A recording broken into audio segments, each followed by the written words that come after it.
Olá, meus amigos, olá, minhas amigas, que Deus abençoe a todos vocês de forma abundante e poderosa. Eu sou o pastor Ademir Pereira, pastor e coordenador da Escola de Teologia João Ribe Palharim. Estou aqui hoje com muita alegria no meu coração para juntos ministrarmos mais uma aula do assunto de escatologia. Hoje nós teremos a aula de número 42 e vamos continuar falando acerca dos julgamentos. Hoje vamos falar sobre o julgamento final, céu ou inferno. Tenho certeza que nesta aula você vai aprender muito, vai descobrir coisas novas, vai reafirmar aquilo que você já sabe, vai esclarecer a respeito desse assunto. Para você que é novo por aqui e ainda não se inscreveu no nosso canal, eu quero te fazer esse convite. Se inscreva no canal, ative o sino das notificações para que desta forma você não perca nenhum vídeo.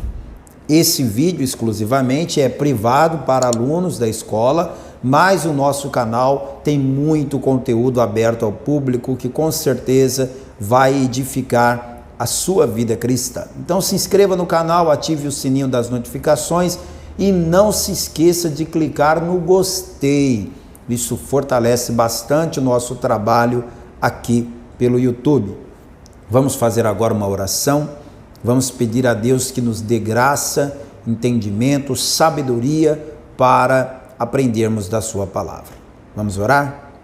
Senhor nosso Deus e Senhor nosso Pai, Deus amado, Deus bendito e todo-poderoso, eu oro nesse momento, entregando ao Senhor mais uma aula. E te peço, dirija esse momento de reflexão, de meditação, de aprendizado, para que todos que estão acompanhando esse momento de aula possam conseguir assimilar aquilo que vai ser passado aqui. Eu oro para que o mesmo Espírito Santo que inspirou os profetas, os escritores da Bíblia Sagrada, que esse mesmo Espírito Santo venha nos inspirar para que possamos aprender mais de Ti, aprender mais da Tua Palavra, em nome de Jesus, e que assim seja feito. Amém. E graças a Deus. Amém. Glória a Deus, graças a Deus. Bem, nós vamos então à aula de hoje, aula 42, o julgamento final, céu ou inferno. Hoje eu estou com a apostila no formato digital aqui no meu computador.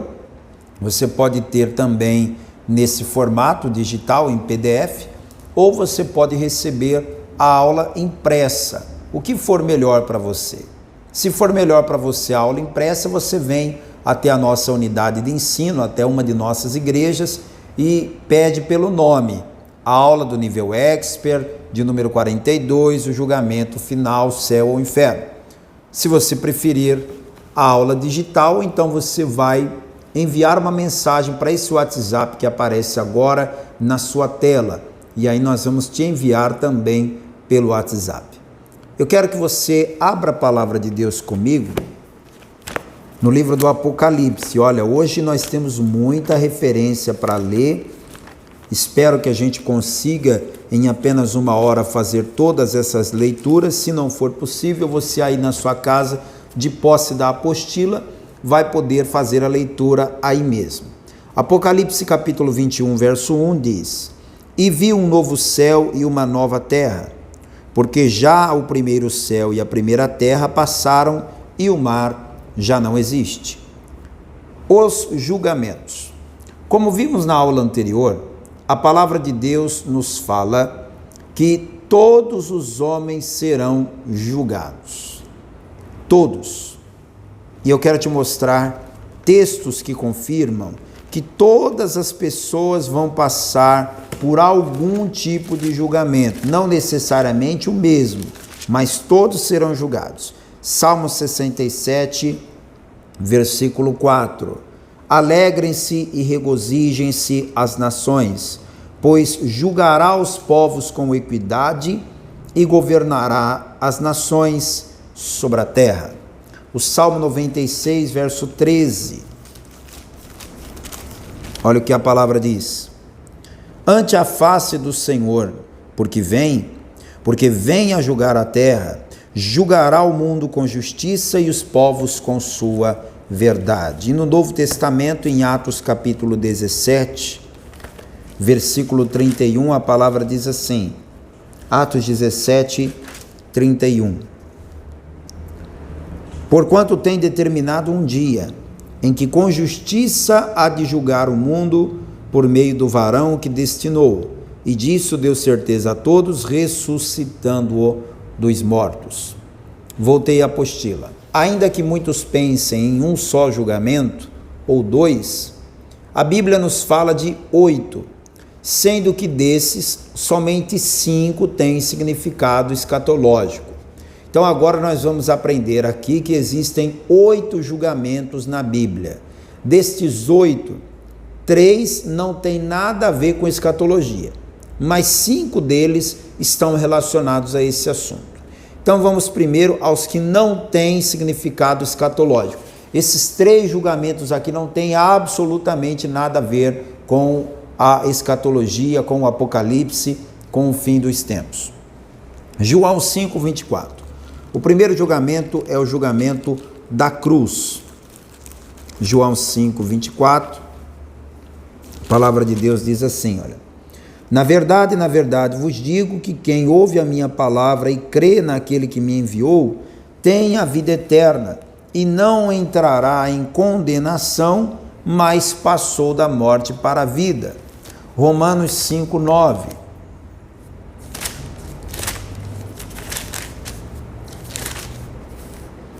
Logo, muito mais agora, sendo justificados pelo seu sangue, seremos por ele salvos da ira.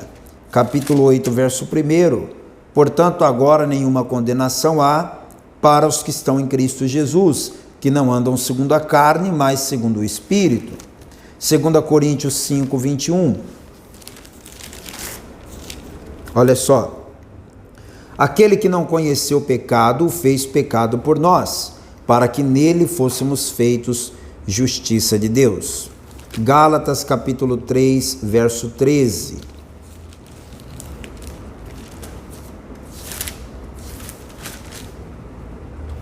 Cristo nos resgatou da maldição da lei, fazendo-se maldição por nós, porque está escrito: maldito todo aquele que for pendurado no madeiro. Hebreus capítulo 9, versículo 26 a 28. De outra maneira, necessário lhe fora padecer muitas vezes, desde a fundação do mundo, mas agora, na consumação dos séculos, uma vez se manifestou, para aniquilar o pecado pelo sacrifício de si mesmo.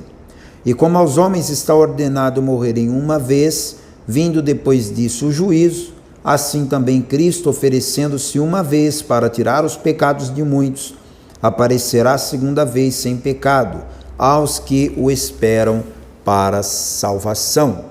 Capítulo 10, verso 10, diz assim: na qual vontade temos sido santificados pela oblação do corpo de Jesus Cristo feita uma vez. No versículo 14 até o 17, porque com uma só oblação aperfeiçoou para sempre os que são santificados.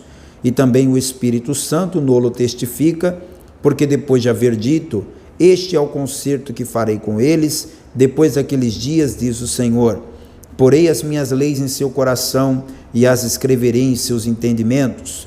Acrescenta: e jamais me lembrarei de seus pecados e de suas iniquidades.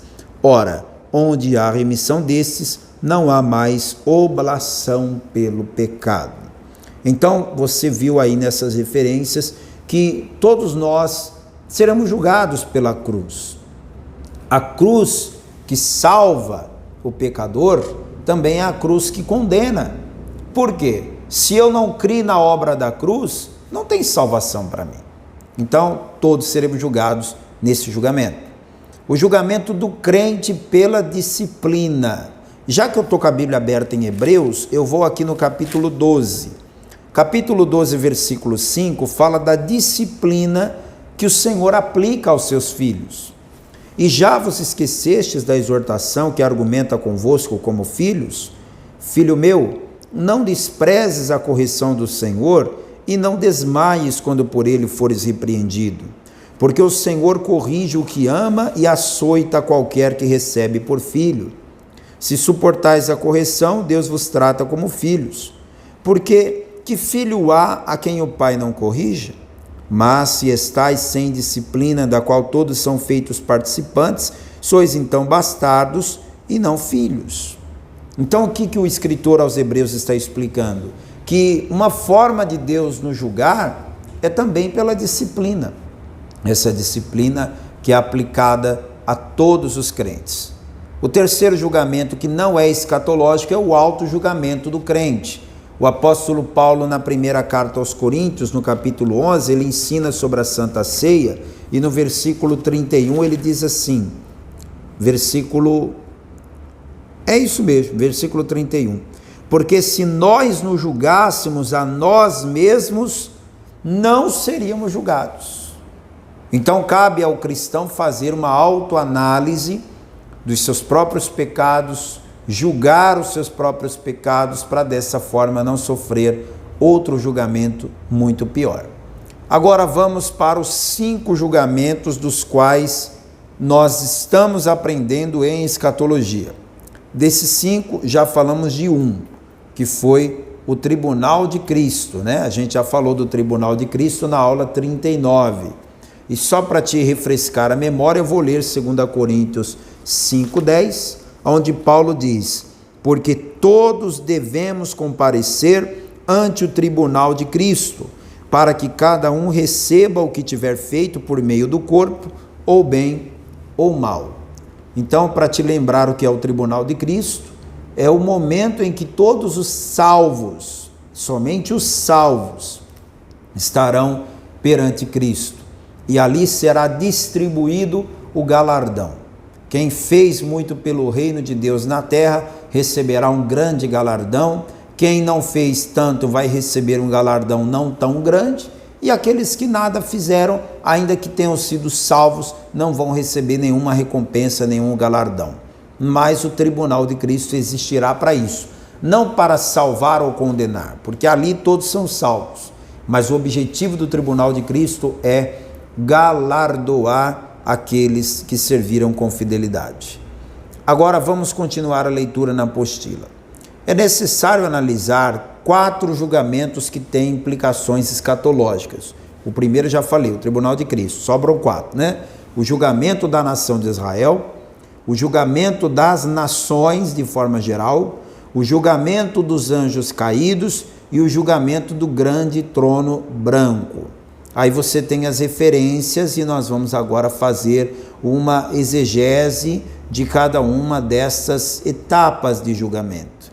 O primeiro julgamento que nós vamos estudar aqui hoje é o julgamento sobre a nação de Israel. Leia no final da página 1. Os julgamentos escatológicos começarão com o julgamento de Israel, que está aguardando até hoje um reino, onde o Messias, vindo da linhagem de Davi, assumiria o poder. Porém, para que este reino seja instaurado, é necessário que a nação de Israel seja julgada, para que se decida quem vai poder entrar nesse reino. Vamos ler Romanos 9, do verso 6 ao 8. Não que a palavra de Deus haja faltado, porque nem todos os que são de Israel são israelitas, nem por serem descendência de Abraão são todos filhos, mas em Isaque será chamada a tua descendência. Isto é, não são os filhos da carne que são os filhos de Deus, mas os filhos da promessa são contados como descendência. Porque a palavra da promessa é esta: por este tempo virei e Sara terá um filho. E não somente essa, mas também Rebeca, quando concebeu de Isaque nosso pai, porque não tendo eles ainda nascido, nem tendo feito bem ou mal, para que o propósito de Deus segundo a sua eleição ficasse firme, não por causa das obras, mas por aquele que chama, foi-lhe dito a ela: o maior servirá ao menor. Voltando à apostila. Assim Deus reunirá a nação de Israel na segunda vinda e separará os salvos dos incrédulos. Os incrédulos serão lançados fora e os sobreviventes do Israel salvo será levado para o milênio que ele instituirá para cumprir as suas alianças. Uma vez que Israel for julgado, aí vai ser a vez de julgar as nações de forma geral. O termo grego para nações é goim, traduzido na nossa Bíblia como gentios. A palavra gentio, terminando com o, significa gentes, significa nações. Gentio com L é gentileza, mas gentio com O é nações. A Bíblia usa esse termo, judeus e gentios, ou seja, o povo de Israel e as outras nações. Então, quem são os gentios? E como que eles serão julgados?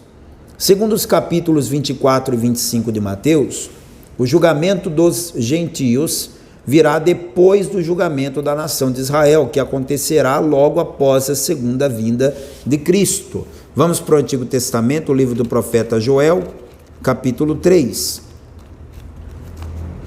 Me acompanhe aqui, por favor. Joel, capítulo 3.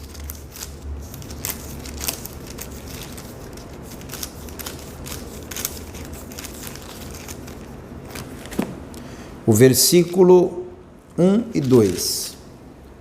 Porquanto eis que naqueles dias e naquele tempo, em que removerei o cativeiro de Judá e de Jerusalém, congregarei todas as nações, e as farei descer ao vale de Josafá, e ali com elas entrarei em juízo por causa do meu povo e da minha herança, Israel, a quem eles espalharam entre as nações, repartindo a minha terra.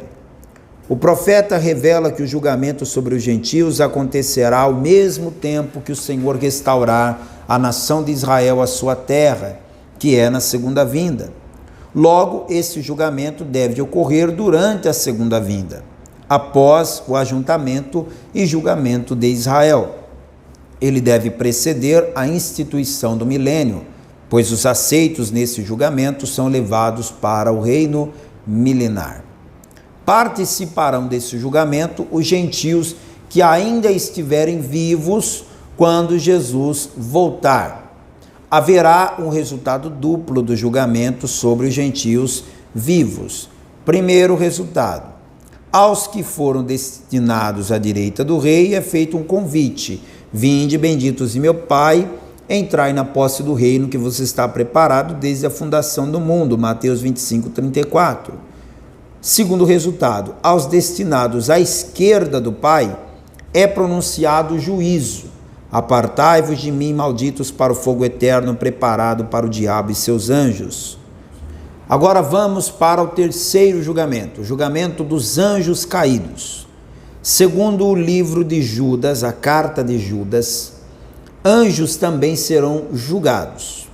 A palavra nos diz que os anjos que se uniram a Satanás estão presos em trevas e passarão pelo julgamento no dia do Senhor. Paulo fala aos coríntios que julgaremos os anjos. É certo que os anjos rebeldes serão julgados, e seu julgamento está associado ao julgamento de Satanás. Então vamos começar aqui pela carta de Judas. Só um esclarecimento óbvio, eu sei que é óbvio, mas tem gente que está pensando isso agora. Mas o Judas Iscariotes, então, quer dizer que antes de se matar, antes de trair Jesus, ele ainda teve tempo de escrever um livro? Não, não é Judas Iscariotes esse aqui é Judas, irmão de Tiago, filho de José e Maria, meio-irmão de Cristo. Judas, verso 6. E aos anjos que não guardaram o seu principado, mas deixaram a sua própria habitação, reservou na escuridão e em prisões eternas até ao juízo daquele grande dia. A leitura aqui fica muito clara: os anjos vão ser julgados sim naquele dia. Aí você vem para Mateus capítulo 8, versículo 29, e olha o que Jesus falou aqui. Mateus capítulo 8, versículo 29. E eis que clamaram dizendo: que temos nós contigo, Jesus, Filho de Deus? Vieste aqui atormentar-nos antes do tempo? Por essa frase dita pelos demônios, fica bem claro que os demônios sabem que vão ser julgados. Os anjos caídos, que são os demônios, sabem muito bem que haverá um dia em que eles vão ser julgados e atormentados. Vamos voltar aqui. O apóstolo Pedro, ele disse na sua carta a respeito desse julgamento dos anjos também. Segunda carta de Pedro, capítulo 2, verso 4. Porque se Deus não perdoou aos anjos que pecaram, mas havendo-os lançado no inferno, os entregou às cadeias da escuridão, ficando reservados para o juízo. Então Pedro está explicando aqui para a igreja que esses anjos caídos não foram perdoados. Eles estão aguardando o tempo em que eles vão ser julgados. E eles sabem que vão ser julgados e condenados. Sabem que vão. Como aqueles demônios que manifestaram, disseram: vieste aqui nos atormentar antes do tempo? Ou seja, não chegou a hora ainda de você nos julgar. Vai chegar o dia, mas ainda não chegou. Os demônios sabem que vão ser julgados. E Paulo disse na sua primeira carta aos Coríntios que nós, os salvos, vamos participar deste julgamento dos anjos. 1 Coríntios capítulo 6, versículo 3. Não sabeis vós que havemos de julgar os anjos? Quanto mais as coisas pertencentes a esta vida. Que coisa forte! Eu e você vamos julgar e condenar os anjos caídos. É certo que os anjos rebeldes serão julgados e o seu julgamento está associado ao julgamento de Satanás, lá em Apocalipse capítulo 20, versículo 10.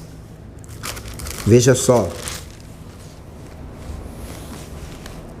E o diabo que os enganava foi lançado no lago de fogo e enxofre, onde está a besta e o falso profeta, e de dia e de noite serão atormentados para todos sempre. Agora vamos ao julgamento do grande trono branco. O julgamento do grande trono branco é o tão conhecido juízo final. Será o último julgamento. Apocalipse capítulo 20, verso 11 diz: e vi um grande trono branco, e o que estava sentado sobre ele, de cuja presença fugiu a terra e o céu, e não se achou lugar para eles.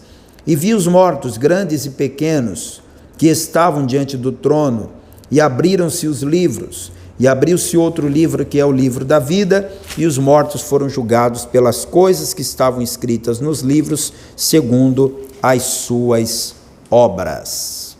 Volte comigo aqui. O que é o juízo final? O pastor João Ribe Palharim, na sua obra O Evangelho Reunido, ele vai explicar o que é o juízo final. Juízo final é o tribunal de Deus, em que todos os mortos de todas as épocas serão ressuscitados, corpo e alma outra vez reunidos, para serem julgados pelo juiz incorruptível e justo. Jesus falou sobre esse dia em diversas ocasiões. Vamos ler aqui em João capítulo 5, versículo 28 e 29, Jesus falando do juízo final. João 5, 28 e 29. Não vos maravilheis disso, porque vem a hora em que todos os que estão nos sepulcros ouvirão a sua voz, e os que fizeram o bem sairão para a ressurreição da vida, e os que fizeram o mal para a ressurreição da condenação. Muito bem. O livro do Apocalipse o detalha no capítulo 20, verso 11 até o 15, eu acabei de ler com você. O juízo final acontecerá após a última batalha, Gog e Magog, de onde o diabo será lançado definitivamente no lago de fogo, em Apocalipse capítulo 20, eu também já li para você.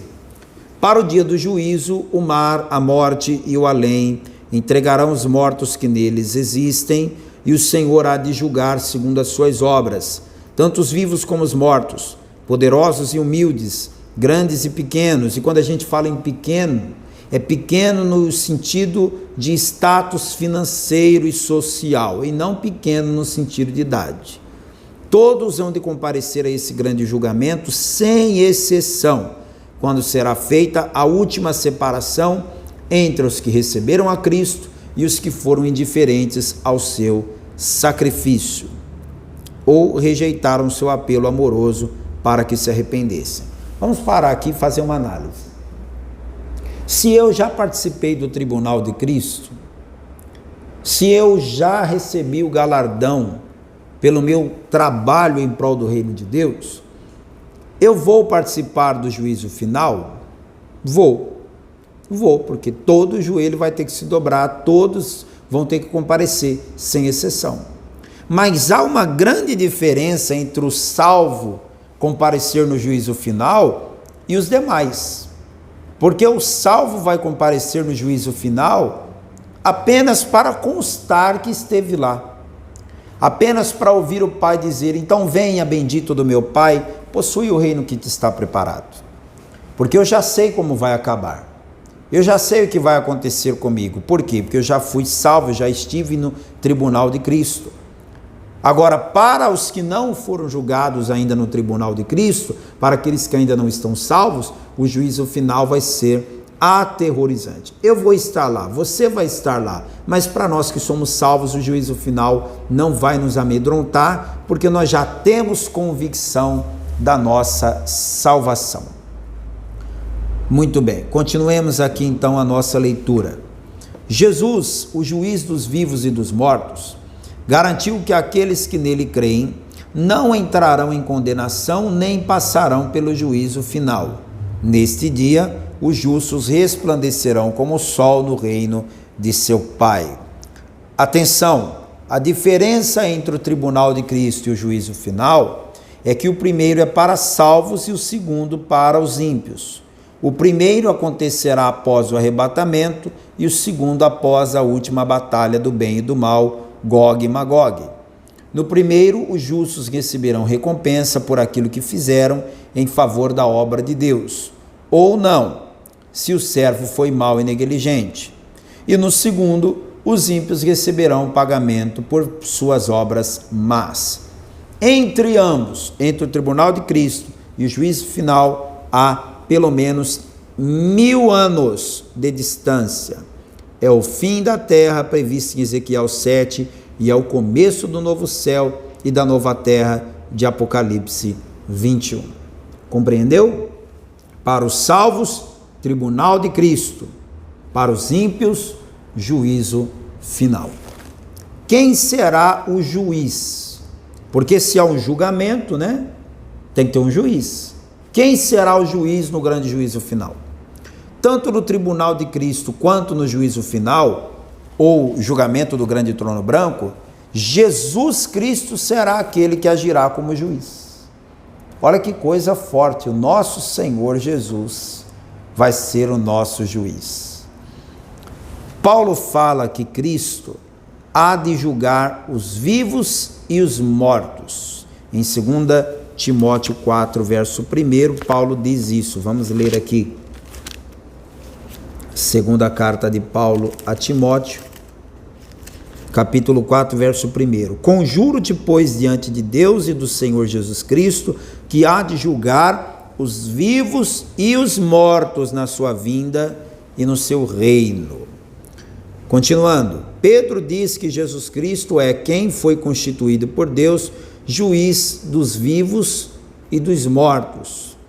Atos capítulo 10, verso 42, nós vamos ler e comparar com Atos 17, 31.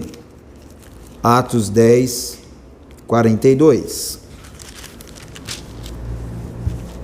E nos mandou pregar ao povo e testificar que ele é o que por Deus foi constituído juiz dos vivos e dos mortos. Capítulo 17, versículo 31.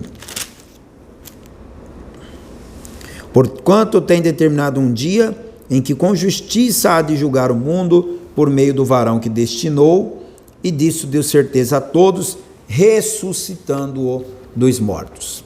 Esse direito de agir como juiz sobre todo o universo é algo que o Pai deu ao Filho.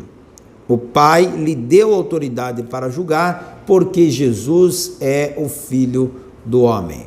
João capítulo 5, versículo 26. Olha só.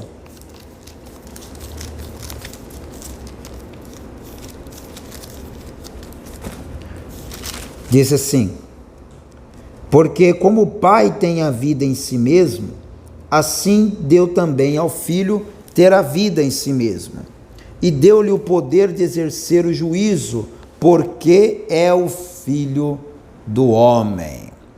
Muito bem, você agora já sabe que o juiz será Jesus.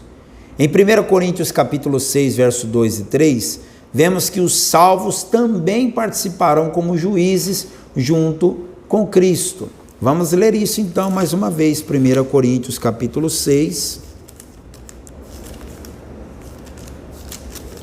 versículo 2 e 3.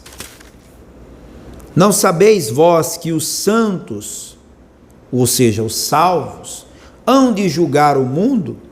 Ora, se o mundo deve ser julgado por vós, sois porventura indignos de julgar as coisas mínimas? Não sabeis vós que havemos de julgar os anjos, quanto mais as coisas pertencentes a esta vida? Agora, céu ou inferno? Para onde você vai? Eu sei que essa é uma pergunta um tanto quanto desnecessária. Porque quando a gente pergunta, você prefere o quê? Céu ou inferno? Alguma vez você já viu alguém responder que prefere o inferno? Vida ou morte? Alguém já viu uma pessoa respondendo, eu prefiro a morte? Salvação ou condenação? Já ouviu alguém dizer que prefere a condenação? Certamente não. Mas as atitudes falam mais do que as palavras. Então, haverão pessoas que almejam o céu, mas vivem de forma que não haverá para elas outra escapatória senão o inferno. Então, essa é a questão. O céu ou o inferno, para onde você vai? O destino eterno dos ímpios, o inferno. Encontramos na Bíblia várias passagens que nos garantem a existência do inferno. O inferno é um local real, não é imaginário, nem muito menos é aqui na terra, como muitos que não acreditam na sua existência afirmam, querendo dizer que viver na terra é um sinônimo de inferno. Vejamos algumas referências bíblicas que falam do inferno. Você pode ler todas essas que estão aí, porque eu vou acrescentar uma agora, que eu particularmente gosto bastante. Eu acho um texto bastante esclarecedor, que está no livro dos Salmos. Para quem duvida que o inferno existe, leia isso aqui, Salmo 9:17.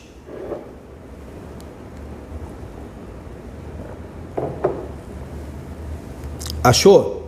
Os ímpios serão lançados no inferno, e todas as nações que se esquecem de Deus. Percebeu aí? Está claro isso? O inferno existe. E as pessoas que recusarem a vida eterna, a salvação, que recusarem Jesus, irão para lá. Continue lendo comigo na apostila, por favor. Pastor João Ribeiro Palharim explica aqui o que é o inferno.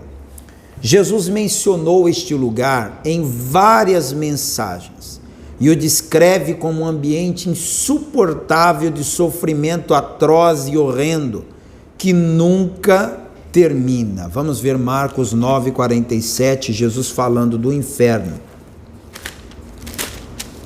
Marcos capítulo 9, versículo 47. E se o teu olho te escandalizar, lança-o fora.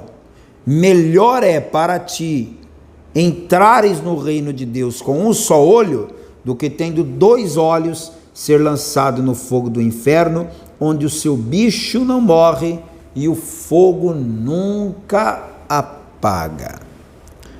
Continue.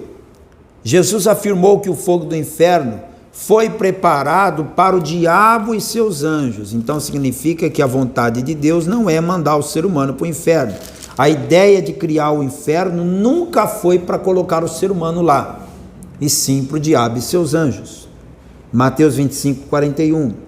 Então dirá também aos que estiverem à sua esquerda: apartai-vos de mim, malditos, para o fogo eterno, preparado para o diabo e seus anjos. Então a palavra está dizendo aqui que pessoas vão ser lançadas no inferno, mas não porque Deus quis, e sim porque estas pessoas recusaram a oportunidade da salvação. Então vão fazer companhia para o diabo no inferno. Jesus disse que ali também serão lançados os ímpios, os maus e avarentos. Mateus 25, 46. E irão estes para o tormento eterno, mas os justos para a vida eterna. Ali eles estarão apartados para sempre do Senhor. Deus não vai mais visitar o ser humano que estiver no inferno, Deus não vai ter misericórdia, Deus não vai mandar anjo para pregar para eles no inferno. Quem estiver no inferno é para sempre separado de Deus. Lucas 13, 28.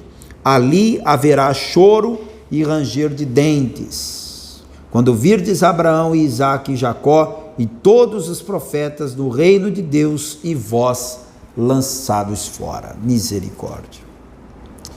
Tudo isso acontecerá depois da ressurreição do juízo, em que o corpo e a alma serão novamente reunidos e, após condenação formal, padecerão eternamente com choro e ranger de dentes. Tem vários textos que afirmam que haverá choro e ranger de dentes. Grife essa frase aí na sua apostila. É evidente que Deus, amoroso e benigno, não deseja esse destino para o ser humano criado à sua imagem e semelhança.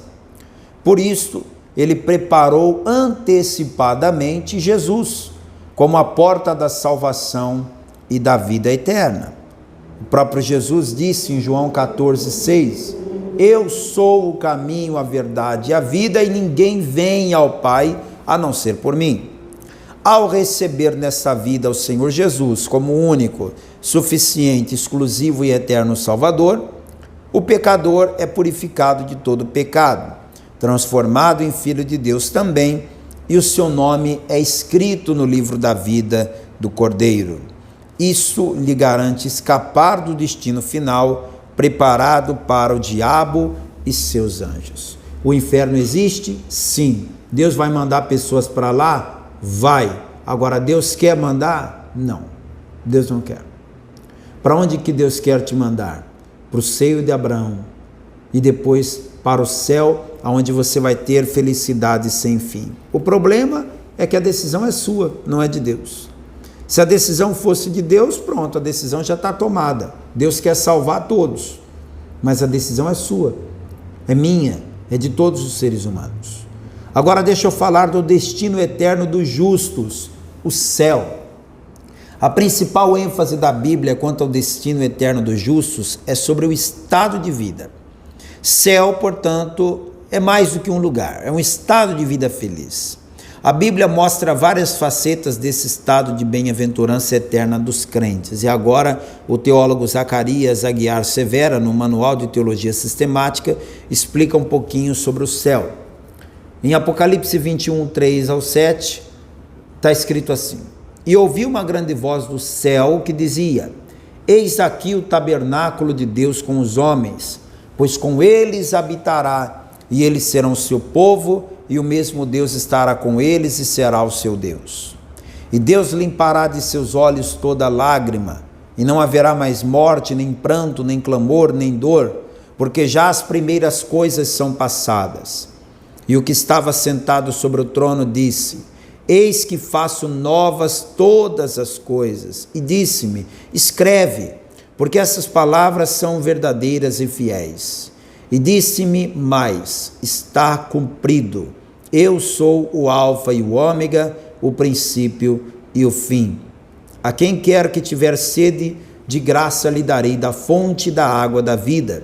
Quem vencer, herdará todas as coisas. Eu serei seu Deus, e ele será meu filho.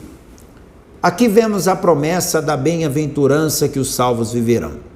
Aquele que vencer, ou seja, aquele que for fiel até o fim, viverá eternamente com Cristo e nunca mais, repito, nunca mais passará por nenhum tipo de sofrimento ou necessidade, além, é claro, de estar completamente livre do pecado.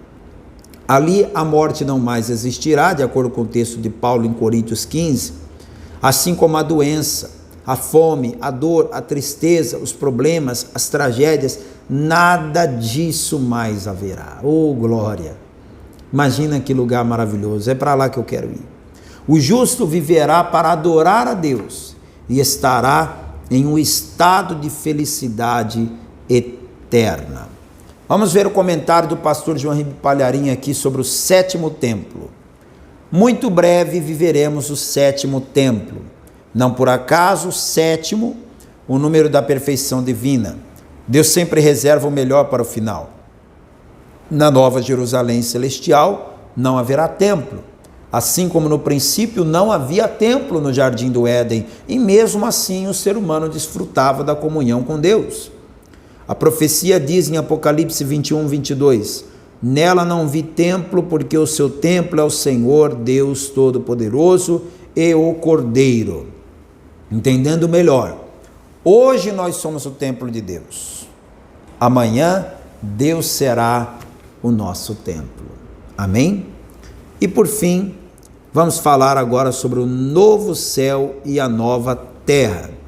Apocalipse 21:1, o apóstolo João começa dizendo: e vi um novo céu e uma nova terra, porque já o primeiro céu e a primeira terra passaram e o mar já não existe. Comentário do pastor João Ribeiro Palharim sobre o novo céu e nova terra. Após o juízo final, o Senhor fará tudo novo. Tudo, eu disse tudo mesmo. Ele não vai aproveitar nada deste planeta, que se desfará juntamente com o universo.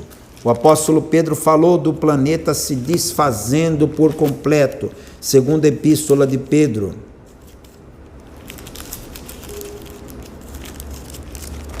Capítulo 3, verso 10. Mas o dia do Senhor virá como ladrão de noite, no qual os céus passarão com grande estrondo e os elementos ardendo se desfarão, e a terra e as obras que nela há se queimarão.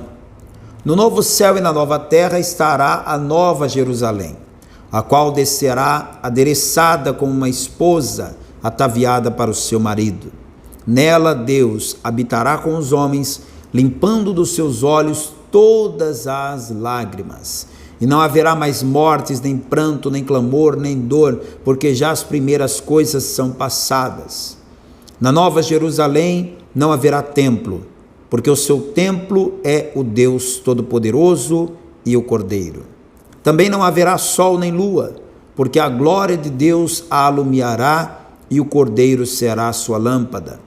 E todas as nações andarão à sua luz.